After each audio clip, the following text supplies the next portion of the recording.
Hello बच्चों, आज हम डिस्कस करेंगे वॉटफुल एंड वॉटलेस करंट। मैंने पीछे एलसीआर सर्किट को स्टडी किया है for series combination as well as for parallel combination, और दोनों में मुझे ये पता लगा है कि मेरा जो करंट है या तो इन फेज विद द वोल्टेज है या उससे आगे है या पीछे है। मैं चाहूं तो वोल्टेज की बात भी कर सकता हूं कि वोल्टेज जो है या तो करंट के साथ फेज में है या उससे आगे है पीछे है, दोनों बातें कर सकता हूं मैं। तो इसका मतलब ये हो गया, अगर ये मेरी वोल्टेज है, इफ दिस इज वोल्टेज, या तो करंट इस डायरेक्शन में होगा, ये वोल्टेज है, अभी मैं इसको वर्ड ही वोल्टेज लगा रहा हूं। ये कब होता है, हम पढ़ कर रहे हैं, जब मेरा सर्किट कैसा होगा, इंडक्टिव इंडक्टेंस डोमिनेटिंग होगा, या फिर ये सिचुएशन होगी, this is my voltage. Check कर लो बच्चा जी, कोई डाउट हो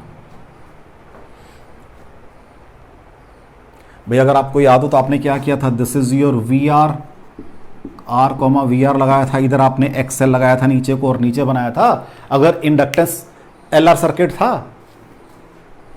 अगर दोनों थे तो इंडक्टेंस डोमिनेटिंग नीचे था, कैपेसिटेंस डोमिनेटिंग ऊपर था। तो अब मैं जर्नलाइज्ड रूल लिख रहा हूं ना भाई। Applied voltage suppose at any instant कितनी है, अब साइलन है, अब ऐसे कर लेते हैं। अब क्योंकि वोल्टेज को तो मैं ऐसे ही मेजर करता हूं, ई बराबर एप्सिलॉन बराबर epsilon not sine omega T, this is at any instant. अब जो ये वैल्यू होगी, अगर ये इंस्टेंटेनियस होगी तो इंस्टेंटेनियस से बात करेंगे, अगर ये आरएमएस होगी तो आरएमएस से बात करेंगे, अगर ये जो भी होगी उसके अकॉर्डिंग बात करेंगे। लेकिन जब मैं कहता हूं कि ये करंट है और ये आपकी ईएमएफ है, तो वो कौन सी होती है, हमेशा आरएमएस होती है, ये मुझे पता है। मैंने कहा सपोज 200 वोल्ट की मेरा सोर्स है, तो ये कौन सा होती है, आरएमएस वैल्यू।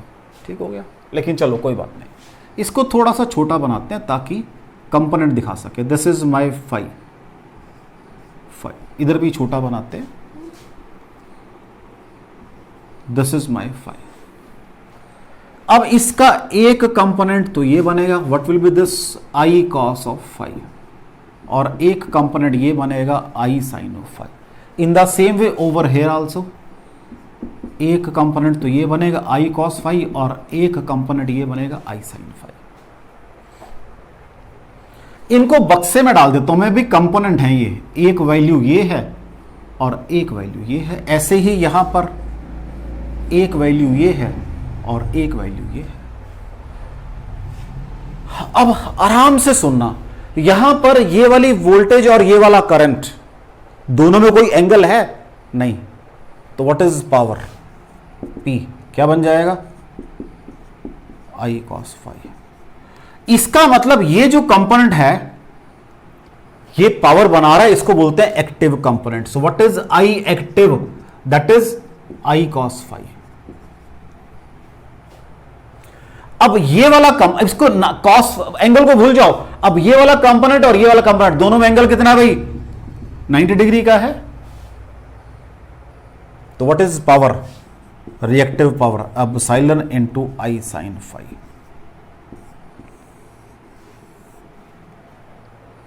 तो इसको हम बोलते हैं वॉटफुल करंट, और इसको हम बोलते हैं this is your wattful current. अगर हम इसके पावर की बात करूंगा, ये 0 आई क्योंकि एंगल दोनों में 90 डिग्री का है, इसको हम बोलते हैं वॉटलेस करंट।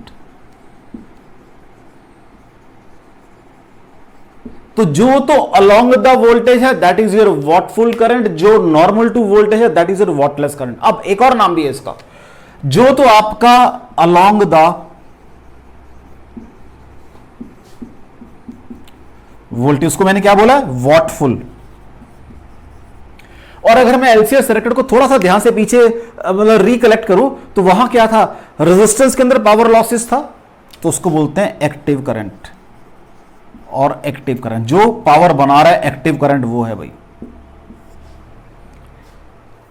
अब perpendicular to voltage, perpendicular to voltage वो क्या मैंने कहा है, वॉटलेस करंट, क्योंकि वो कोई पावर नहीं बनाएगा, वॉटलेस। और रिएक्टिव करंट भी बोलते हैं इसको,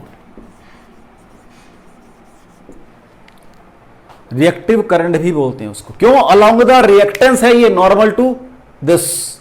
इधर को रेजिस्टेंस की बात चलती है सारी, इसके अलोंग क्या चलती है, ऊपर कैपेसिटिव रिएक्टेंस नीचे, इंडक्टिव रिएक्टेंस, तो कंपोनेंट ऊपर हो या नीचे हो, तो क्या था वहां पर फेज एंगल, पावर फैक्टर क्या था वहां पे, 0 आया था हमारा। कोई डाउट हो बच्चा जी? तो जो भी करंट है, इसलिए जब आपको याद, थोड़ा जब मैंने पैरेलल में बात की थी, कंपोनेंट दो बनाए थे, एक मैंने कहा था इसको हम रिएक्टिव कंपोनेंट बोलते हैं, उसको मैंने उस समय नाम रेजिस्टेंस कंपोनेंट दिया था, लेकिन उसको एक्टिव कंपोनेंट भी बोलते हैं। कोई डाउट हो बच्चा जी आपको? चेक कर लो। मैंने क्या कहा, अगर मैं एलसीआर सर्किट की बात कर रहा हूं, मेरे पास या तो करंट पीछे रहेगा या करंट आगे होगा।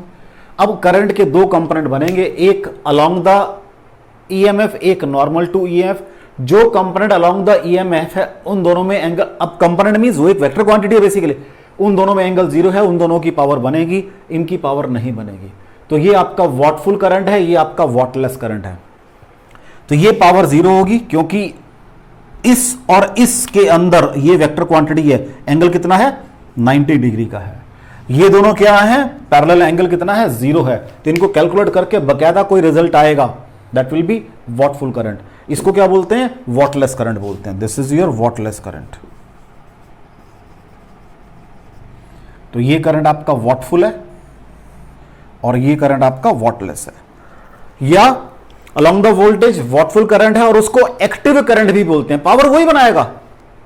अगर मैंने लोड लगा रखा है, अब लोड में तो इंडक्टेंस भी है, कैपेसिटेंस भी है, रिएक्टेंस सब कुछ है, तो लेकिन उस लोड ने कितनी पावर ड्रॉ की है वो किस पे डिपेंड करेगा, रेजिस्टेंस के ऊपर डिपेंड करेगा। Means active component of current के ऊपर डिपेंड करेगा। अभी छोटा न्यूमेरिकल करते हैं, और क्लियर हो जाएगा ये। तो आपको क्लियर हो रहा है बेटा, क्या चाहे आप, ये ईएमएफ है दोनों केसेस में, यहां आपका करंट लीड कर रहा है, यहां करंट लैग्स बिहाइंड कर रहा है। मैंने एंगल दोनों का जान के सपोज किया इक्वल, ताकि कंसेप्ट में क्लैरिटी रहे।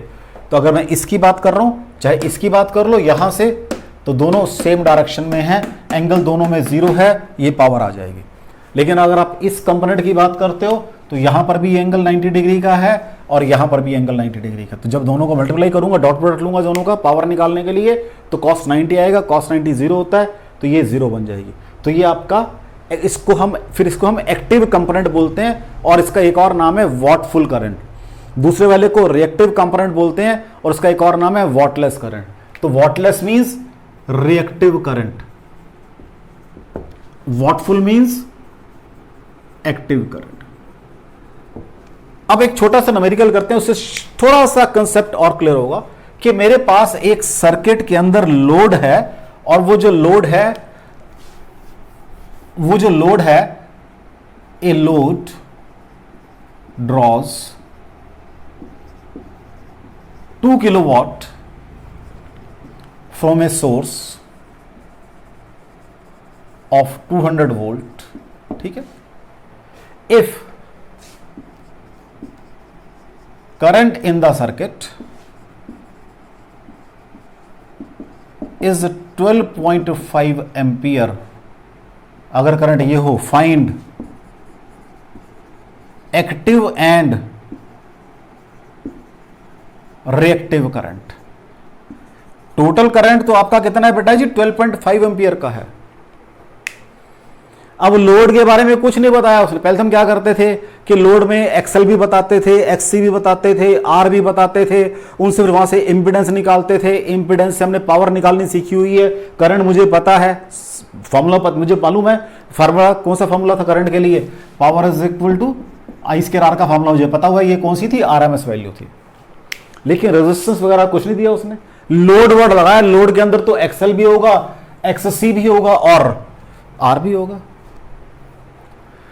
A load of 2 kilowatt, a load draw 2 kilowatt means 2 kilowatt की पावर ड्रॉ कर रहा है from a source of 200 volt, ठीक है जी।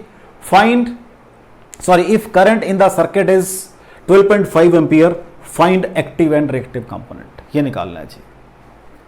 कितनी पावर ड्रॉ कर रहा है भाई, 2000 वॉट की पावर ड्रॉ कर रहा है। ये कौन ड्रॉ करता है, अभी आपने कहा एक्टिव कंपोनेंट करता है। कितने सोर्स, E इंटू क्या हो जाएगा ये, I active into cos theta, this is active component.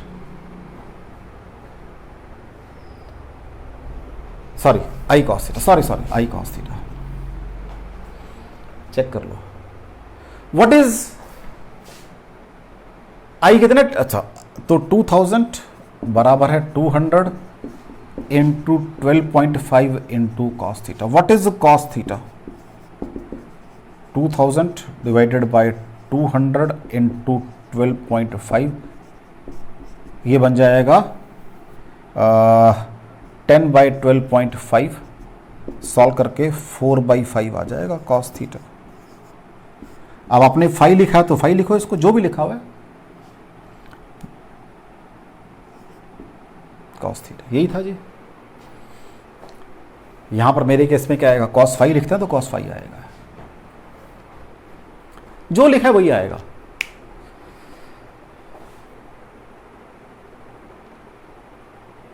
ठीक है बच्चा जी। अब what is active component, I active, that is I cos of phi या थीटा, क्या लिखा, फाई लिखा है, नहीं थीटा, चलो फाई लिख लो, I cos of phi. I कितना है भाई 12.5 इंटू 4/5, तो ये 50/5 is equal to 10 ampere. What is reactive component, that is I sine of phi is equal to 12.5। हाँ जी, कॉस थीटा कितना है भाई, कॉस फाई कितना है 4/5, ये हम पढ़कर आए हैं। कॉस क्या होता है, बेस अपॉन हाइपोटेन्यूज, 4/5, तो ये कितना बन जाएगा 3 आ जाएगा, दिस इज 5। तो व्हाट इज साइन फाई 3/5, तो दिस इज योर 7.5 एम्पियर। इसका मतलब उसके अंदर 10 एम्पियर का करंट तो रेजिस्टेंस में से फ्लो कर रहा है और 7.5 एम्पियर का करंट आपके कैपेसिटर और इंडक्टर में से फ्लो कर रहा है। चेक कर लो बच्चा जी, चेक कर लो बच्चा जी। अब अगर आप आई स्क्वायर आर करोगे तो 100 इंटू 2 वो आपका 2000 बन जाएगा। सॉरी आर कितना है रेजिस्टेंस, आई स्क्वायर आर, अच्छा आर तो उसने मुझे दिया ही नहीं है।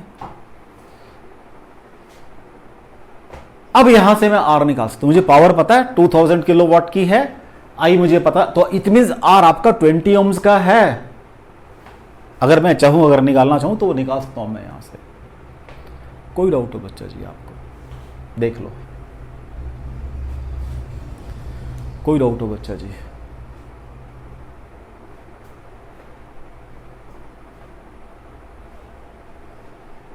तो मैंने क्या कहा कि आपके पास जो एलसीआर सर्किट्स हैं उनमें या तो करंट लीड करेगा या लैग करेगा, या पीछे होगा या आगे होगा।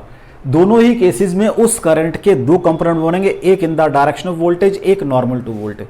जो इन द डायरेक्शन, उस कंपोनेंट और वोल्टेज में कोई एंगल नहीं है, उनको अप्लाई कर दो, that will be your wattful current, और इसको एक्टिव करंट भी बोलते हैं। दूसरे वाला क्या है, ई इंटू आई साइन फाई, ये जीरो होगा, पावर लॉस यहां बिल्कुल नहीं होगा, तो इसलिए इसको क्या बोलते हैं, वॉटलेस करंट बोलते हैं, या इसको रिएक्टिव करंट बोलते हैं। फिर मैंने एक छोटा सा न्यूमेरिकल लिया कि मेरे पास एक लोड है, draws 2 kilowatt from 200 volt source, if current in the circuit is 12.5 ampere, find active and reactive current. तो मैंने कहा 2000 पावर ये बराबर है एप्सिलॉन मींस ईएमएफ 200, करंट 12.5 लिख दिया नीचे आके, इनटू cos फाई। यहां से cos फाई सॉल्व करके मेरे पास 4/5 आ गया। तो ये कॉस क्या होता है, base upon hypotenuse, it means ये 3 आ गया है। तो what is active component, I a cos phi, तो 12.5 इंटू 4/5, एंड आई आर कितना आ जाएगा, I sine 5, that is 12.5 into 3/5, that will be 7.5। इसका मतलब एक करंट ये वाला था, एक करंट इन दोनों का रिजल्टेंट ये आया हुआ है जो आपको करंट मिला है। यही तो हम पढ़कर आए हैं कि एक रेजिस्टेंस में और ऐसे इंडक्टर में फ्लो करते हैं, उनका रिजल्टेंट बनता है। ये सारा पढ़कर सारा यही तो आए हैं, लेकिन अब उसको अप्लाई करना सीख लिया मैंने। कोई डाउट हो बच्चा जी, चलें आगे, नेक्स्ट देखो।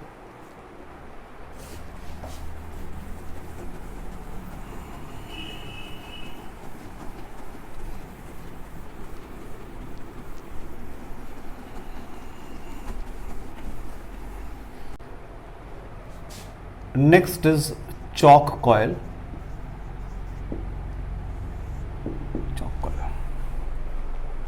जैसे हम लोग डीसी सर्किट्स के अंदर बाय यूजिंग रियोस्टैट करंट को कम ज्यादा कर सकते हैं, इन द सेम वे अगर मुझे एसी सर्किट चाहिए तो मुझे करंट को कम ज्यादा करने के लिए क्या चाहिए, चॉक कॉयल चाहिए। an inductance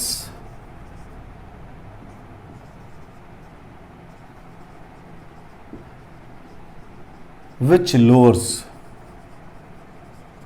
हाँ जी क्या करेगा ये, current in the circuit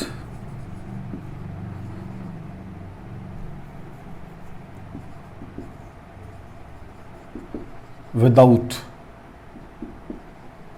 much loss of heat, कोई ज्यादा लॉस ऑफ हीट नहीं होता,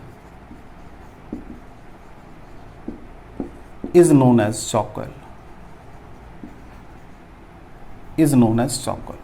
वो कॉइल जो without losing much amount of heat, क्योंकि कुछ ना कुछ तो होगी, is known as choke coil. अब चॉक कॉइल क्या है हमने पढ़ी हुई है, इंडक्टेंस मेरी यही थी इंडक्टेंस, एक तो भाई ये शेप है इसकी और एक इसकी ये शेप है, शेप तो वही है, मतलब एक तो एयर कोर्ड है और एक सॉफ्ट आयरन कोर, एक मैंने आयरन कोर पे लैमिनेट की हुई है, this is iron cored inductance,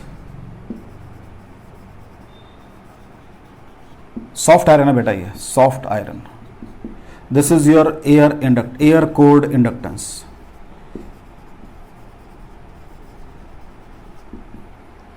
practically हम यही यूज करते हैं, प्रैक्टिकली यही यूज करते हैं, क्योंकि कहीं तो वाउंड करेंगे उसे। अब मान लो मेरे पास एक ट्यूबलाइट है, उसमें चौका लगी होती है, ये एक ट्यूबलाइट है, अब पीछे से वो जो मेरे पास वोल्टेज आ रही है वो 220 वोल्ट की आ रही है, मैंने रास्ते में एक चौक कॉइल लगा दी, इसको नाम दिया मैंने चौक कॉइल, सीरीज में लगा दी ताकि मेरा जो करंट है वो कम हो जाए, ये एसी आ रहा है। अब इसके अंदर मैंने ये लगाई है, चौक कॉइल के अंदर चौक लगा दी है। अब कहता क्या होगा जब आपने ये लगाई है, एक तो इसके अंदर ये कॉइल है, एक तो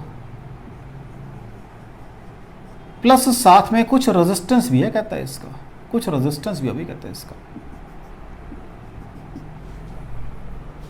नेचुरल एक कॉइल है, वायर की बनी, रेजिस्टेंस होगा। अब एक और चीज भी है इसके अंदर, आपने इसको कहां बाउंड किया हुआ है, सॉफ्ट आयरन कोर के ऊपर। जब आप एसी पास करोगे तो ये जो सॉफ्ट आयरन कोर है, ये इसका जो अंदर एटॉमिक मॉलिक्यूल्स हैं वो मैग्नेटाइज और डीमैग्नेटाइज होंगे, और हम ये पढ़कर आए हैं हिस्टेरेसिस लॉस होगा भाई, ये वाला, ये लॉस भी तो कहीं से कंपनसेट होगा, ये लॉस भी तो कुछ पावर ड्रॉ करेगा आपके सोर्स से। नंबर 2, अब जो आप क्या पढ़ते हो कि हमने इसके करंट दिया है, सॉरी नंबर 2, अब ये जो कॉपर की जिस वायर की ये बनी हुई है, इसका अपना कुछ रेजिस्टेंस होगा। What is heat loss, I square R होता है। चलो मैं क्या करूंगा, थिक कॉपर या वायर यूज कर लूंगा, क्योंकि R is equal to rho into L by A होता है। अगर थिक कर लूंगा तो रेजिस्टेंस कम हो जाएगा, लेकिन कुछ तो होगा, वो वाले लॉसेस भी हैं। लॉसेस की बात कर रहा हूं मैं, रेजिस्टेंस तो मैंने काउंट कर लिया इसका ये वाला, अब लॉसेस की बात कर रहा हूं। इसका मतलब साथ में अभी कुछ रेजिस्टेंस है जो मुझे नजर नहीं आ रहा है, वो भी होगा, तो वो मुझे न्यूमेरिकल में निकालना आएगा। यहां तो मैंने कहा भी एक कॉइल है और एक रेजिस्टेंस लगा हुआ है। What is impedance of circuit, क्या बन जाएगा भाई, वो R square plus XL square under the root, यही बनेगा impedance of circuit. What is power factor cos phi, क्या होता है बेटा जी, हाँ जी इंपीडेंस ट्रायंगल यही बनाई थी आपने, ये आर था, ये एक्सएल हो जाएगा और ये R square plus XL square. तो what is cos phi, base upon hypotenuse, क्योंकि यहीं से पावर फैक्टर निकलेगा मेरा, that will be R square plus XL square under the root. क्या मैं इसको ऐसे कर सकता हूं बेटा जी, cos phi is equal to 1 upon XL by R का square plus 1 under the root. If R approach is 0, अगर मैं आर को कम करता चला जाऊं, what is XL by R, approach is infinity, what is 1 by infinity, 0, तो phi is equal to 0 degree. Means क्या हो जाएगा,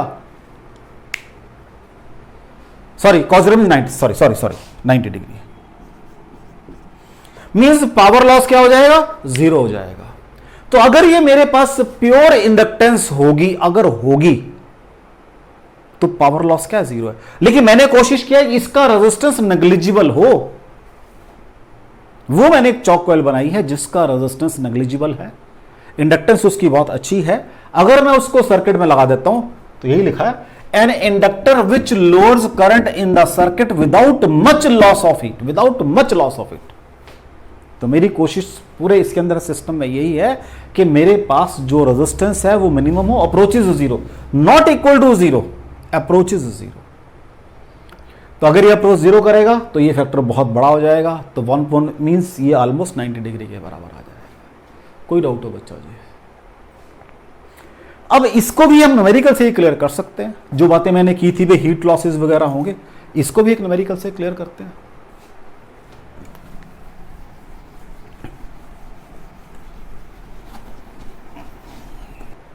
प्रॉब्लम देखो बेटा, एक आयरन कोर है, ठीक है, ऑफ रेजिस्टेंस मींस जिस कॉइल की बनाई हुई है मैंने 7.5 ओम्स।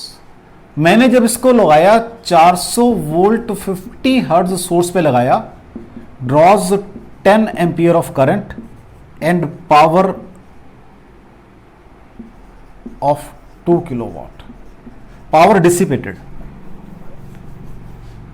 ड्रॉज करंट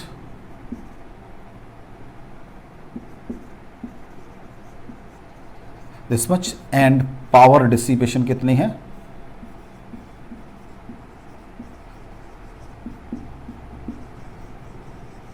2 किलोवाट की है, ठीक है बच्चा जी। अब वो कहते हैं क्या क्या निकालना है जी आपने? Number 1, loss in core, number 2 inductance of core, number 3 power factor. 3 काम करने हैं जी आपने।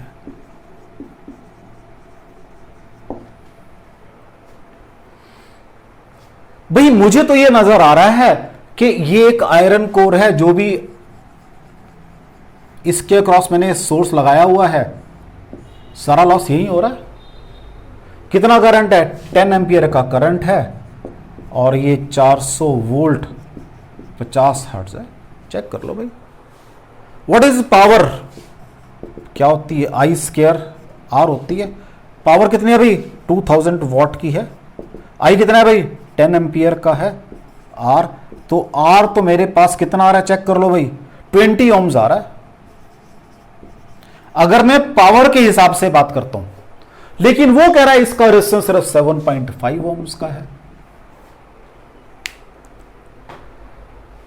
इसका मतलब ये जो लॉसेज मैंने पीछे कहा था, एक तो उसने कहा कि इस कॉइल के अंदर एक तो रेजिस्टेंस वायर का है, एक वो जो लॉसेज हो रहे हैं ये वाला रेजिस्टेंस दिया है, ये रेजिस्टेंस दिया नहीं है। मतलब उसके अंदर जो लॉसेज हो रहे हैं वो भी अपोजिशन है बेसिकली, उनका रेजिस्टेंस कितना है? वो 12.5 है। अब आराम से बात करते हैं। अब इसका मतलब कॉइल में दो चीजें हैं, एक तो कॉइल है और एक उसके लॉसेज और हीट वगैरह वाले हैं। अब लॉस इन द कोर में कितना होगा? आई स्क्वायर आर कोर। अब यहां मुझे थोड़ा सा काम करना चाहिए, मुझे वर्ड लगाना चाहिए यहां से आर इफेक्टिव। अब आर इफेक्टिव के अंदर दो पार्ट है, एक ये वाला पार्ट है और एक ये वाला पार्ट है। मतलब ये एक तो उसने उसको दिया हुआ आपका, इसको मैं कर देता हूं आर किसका? कॉइल का, और ये आर लॉसेज वाला। 12.5 कितना है? आर ड्यू टू लॉसेज है, लॉसेस। तो यहां पे आर लॉसेज आ जाएगा। कितना है भाई? ये 10 का स्क्वायर इनटू 12.5, तो 1250 वॉट का तो वेस्ट हुआ है हीट की फॉर्म में। सिर्फ 750 वॉट मेरी इफेक्टिव है सर्किट के अंदर, लेकिन मैं तो लॉस कितना कहूंगा? मेरे पास तो डिस्ट्रीब्यूशन तो यही हो रही है ना। कोई डाउट है बच्चे इसके अंदर? लॉस इन द कोर समझ आ गया आपको? मैंने कहा एक मेरे पास इंडक्टर है जिसका रेजिस्टेंस कितना है भाई?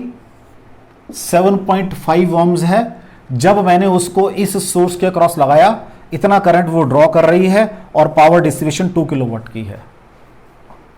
मैंने कहा सीधा पावर डिस्ट्रीब्यूशन से बात करते हैं। करंट दिया हुआ आई स्क्वायर आर का फॉर्मूला मुझे मालूम है, आई आर एम एस, ये आर एम एस वैल्यू है, तो आर 20 ओम आ रहा है, लेकिन मुझे 7.5 दिया हुआ है। इसका मतलब उसके अंदर जो कोर लगी हुई है, जिसमें जो मैग्नेटाइजेशन, डीमैग्नेटाइजेशन या उसमें कुछ एडी करंट्स वगैरह प्रोड्यूस होंगे, उसकी वजह से लॉस हो रहा है, वो लॉस मेरे को, मतलब मुझे लग रहा है कि जैसे रेजिस्टेंस बढ़ गया मेरी कॉइल का। तो मैंने कहा ये एक्चुअल है और ये ड्यू टू लॉसेज रेजिस्टेंस बढ़ गया है। अगर लॉसेज ना हो तो इतना इफेक्टिव रेजिस्टेंस या इतना रेजिस्टेंस और यू कैन से लग रहा है कि लगाया हुआ है हमने। तो मैंने फिर कहा लॉसेज इन द कोर कितने होंगे, आई स्क्वायर इंटू आर, कौन सा, वो जो लॉस हुआ है कोर के अंदर। तो ये कॉइल का था, इसको वर्ड कोर कर दो, इसको वर्ड कोर कर दो। ये रेजिस्टेंस कोर का कौन सा है, आर कोर। ये कॉइल का रेजिस्टेंस जिसका मैंने इस कॉइल की बनाई हुई है, एक ये कोर है, तो ये कोर का रेजिस्टेंस है, इसका रेजिस्टेंस है और ये कॉइल का रेजिस्टेंस है। कोई डाउट हो बच्चा जी? तो यहां पे लॉस इन द कोर कितना आ गया, ये आ गया। अब वो कह रहा है इंपेडेंस क्या होगा भाई, जेड क्या होता है बेटा जी, आर वी अपॉन आई होता है, कितना है 400 वोल्ट है, करंट कितना है अभी 10 एम्पियर का, 40 ohms का इंपेडेंस है भाई। लेकिन मुझे क्या निकालनी है, इंडक्टेंस निकालनी है। तो what is Z square is equal to R square plus XL square. तो व्हाट इज एक्सएल से Z square, Z square means 40 square minus resistance कितना आ रहा है भाई 20 स्क्वायर, ठीक है जी। तो ये 1600 माइनस 400 बराबर है 1200 ओम आ जाएगा एक्सएल। तो what will be your XL square, sorry आपको एक्सएल चाहिए, एक्सएल यहां निकाल देता हूं मैं। तो what will be XL is equal to √3 के इंटू 20 आ जाएगा। What is XL, L omega होता है, what is L, √3 into 20 by 2 pi nu आ जाएगा, ठीक है बच्चा जी। So this is √3 into 20 by 2 into pi, वो बन जाएगा 3.14 इंटू न्यू 50 है भाई, ठीक है जी। तो देख लो ये आ जाएगा L is equal to 1.732 into 20 बटे 100 इंटू 3.14। तो ये 1/5, ठीक है जी। इसको अंदर ले देता हूँ मैं, L is equal to 1.732 upon 5 into 3.14, 3 5 जा 15, तो 15.7 आ जाएगा, राइट।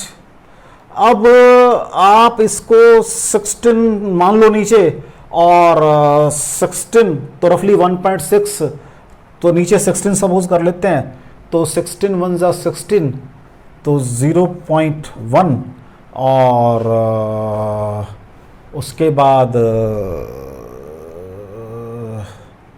या इसको ऐसा करो ना, इंटू 10 कर लो ऊपर पहले, हाँ ठीक है, 0.1 आ गया है, और फिर डेसिमल तो रफली 1.02 हेनरी आ जाएगा रफली एल। बाकी एग्जैक्ट कैलकुलेशन आप कर ही सकते हैं। थर्ड कह रहे हैं power factor, what is cos phi, क्या है जी cos फाई क्या होता है, पावर फैक्टर की बात कर रहा है। क्या होगा वो, R बाई जेड होगा। R कितना है भाई, R कितना है, R 20, जेड कितना है 40, 1/2, तो 0.5 कॉस फैक्टर आ गया, पावर फैक्टर आ गया। कोई डाउट हो बच्चा जी आपको? तो आपको वो सेंस समझ आ रही है कि अगर मैंने उसको आयरन के ऊपर बाउंड किया हुआ है, एक तो कॉइल का रेजिस्टेंस है, वो तो उसने वो वाला बताया, जिस मैंने कोर पे उसको बाउंड किया हुआ है, जब मैंने कोर के ऊपर बाउंड किया तो कोर के अंदर क्या हिस्टैरिसीस लॉसेज होंगे, एडी करंट्स लॉसेज होंगे। वो जो लॉसेज क्या है, वो कहीं से पावर कंज्यूम करेंगे, वो भी इसी सोर्स से पावर कंज्यूम कर रहे हैं। तो मेरा सोर्स तो 2000 वाट की पावर कंज्यूम कर रहा है, मींस दिखा रहा है कि मेरी इतनी पावर लग गई है भाई। तो मैंने वहां से निकाला, इसके हिसाब से मेरा रेजिस्टेंस बनता है 20 ओम का। इट मींस वो जो लॉसेज हैं वो 12.5 ओम्स रेजिस्टेंस के इक्विवेलेंट हैं वो। तो लॉसेज इन द कोर ये वाले आ गए, कोई डाउट हो। फिर मैंने कहा इंपेडेंस क्या होगा, 40 होगा। फिर मैंने कहा पावर फैक्टर क्या होता है, R बाई जेड 1/2। फिर मैंने कहा मुझे इंपिडेंस पता है, उस फॉर्मूले से उसको निकाल दो। कोई डाउट हो बच्चा जी? तो आज मैंने आपके छोटे छोटे 2 टॉपिक किए हैं, लेकिन these topics are very meaningful. एक तो चॉक कॉइल को डिस्कस किया मैंने आपके साथ, और एक मैंने बात किया कि वॉटलेस और वॉटफुल करंट क्या होते हैं। ठीक है बेटा, थैंक यू वेरी मच, बाकी फिर नेक्स्ट टाइम करेंगे।